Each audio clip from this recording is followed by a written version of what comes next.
The View's Sunny Houston, who really, if you ask me, is skating on thin ice. I'm not quite sure why she's willing to keep going there. Even her colleague Whoopi Goldberg has dialed it back, saying, I'm going to wait and see. I don't want to make comments until let me see what happens. Anyway, she made this wild accusation, this insane comparison, which, if you ask me, listen to the whole thing here. She starts making these comparisons to World War II and Nazi Germany, and I somehow suggesting that J6 in 2021 was the equivalent of that. And I just find this amazingly insulting to history, to the individuals that died, to the Jews that were slaughtered, to our allies that were killed. This is just so far out in left field, if you can even say that anymore, because it's clearly worse. But watch and we can react together. I think we need to find moral clarity, on January 6th, where it belonged, squarely on Donald Trump's shoulders. Mm-hmm. And then you started seeing people backtrack that mm-hmm. and losing their moral center. You had Condoleezza Rice, I believe, on this very show saying, we need to move on from January 6th. Mm-hmm. I say no. You don't move on, because January 6th was an atrocity. It was one of the worst moments in American history. And when you think about the worst moments in American history, like World War II, things that happened, like the Holocaust, chattel slavery. We need to never forget, because past becomes prologue if you forget any race. So, what? Really? That's the comparison you're going to make, honey bunny? That is just so atrocious and insulting to history, insulting to the lives that were lost. Look, I'm not gonna say that it was, a great day. All right, don't get me wrong, but I am gonna tell you this: the media very deliberately tried to make more of that because they felt like this was the perfect way to cancel him. So, he didn't tell people to stand down soon enough. Therefore, this is entirely his fault. We're going to sue him from here to kingdom come. We've got 2 lawsuits related to J6 from Jack Smith, which, by the way, he's just gone sort of quietly away. Well, not entirely quietly. We're going to have an update on what's going on down at Mar-a-Lago. But you do see that they tried to run with this as much as they could. They turned it into a primetime special, and all the video was shot by none other than Alexandra Pelosi, who is the daughter of Nancy Pelosi, documentary filmmaker that she is. And they just ran it over and over and over again in a loop. And the idea was you were supposed to always hate Trump and anyone associated with the MAGA movement forever. And what happened? Actually, the inverse of all of that happened. And so they're having a hard time on The View, a really hard time. And they're also having a hard time over on one other little network, one MSNBC. There's one anchor over there who just doesn't seem to be able to get with the program. She's really having a hard time. And she's in the middle of contract negotiations, so I have a feeling those are not going to go very well for her. This is MSNBC host Joy Reid, who's now, if you read between the lines, I think making a very threatening statement. Let's watch. Well, I hate to be the fly at the picnic table, but you can't peacefully transfer power to an insurrectionist simply because it took them an extra 4 years to finish the job. This was a violent transfer of power, the most violent in U.S. history, if we're being honest. Really? I saw what you saw. Do you think that was a violent transfer of power? Come on.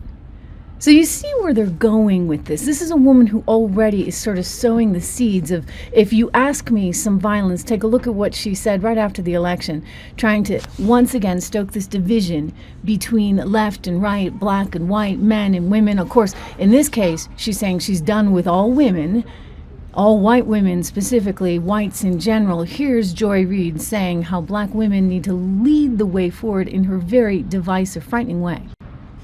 Hey, I just want to give some free advice to the white progressives, particularly white progressive women who may be thinking about marching against the Trump victory, maybe putting back on the P-word hats and doing that thing. I would just say probably don't send any of those invites to any black women you know. I'm just going to tell you right now, they're not coming. I'm pretty sure Black women have resigned from the Save America Coalition, Save Democracy Coalition, and definitely the Save the Democratic Party Coalition.